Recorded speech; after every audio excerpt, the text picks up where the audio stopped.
Mtume, umekatazwa. Wewe unasemaje? Mawili. Mimi mume wako yuko na mwanamke. Mume wangu nani? Mume wako. Mimi mume huyo. Mume wangu mimi yuko na mwanamke. Sikubali twende. Ndio kuja hakika kuja na hakika. Yaani kama tuombe. Kweli? Naambia sasa. Sisi kwa nini upatikani? Amna, mimi nipo, sema mume wangu yupo. Ndio nakuja mara moja tu. Kweli? Kwani? Kuja kuniua.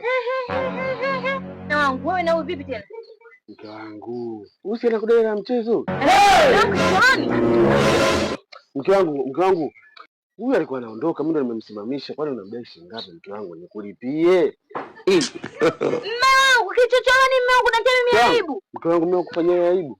Mimi nataka siwezi mke wangu kufanyia aibu. Lakini ndio watu wanaongea mume wangu. Kwani mnaongea kichochoroni?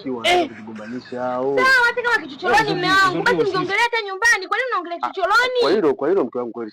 Wewe shetani kweli. Unatia aibu mume wangu. Hapana mke wangu. Wewe shetani kweli. Naona bora tunaongelea nyumbani. Yaani hapa naomba ni kabla hajaanza mambo mengi, naomba tuende nyumbani. Sawa.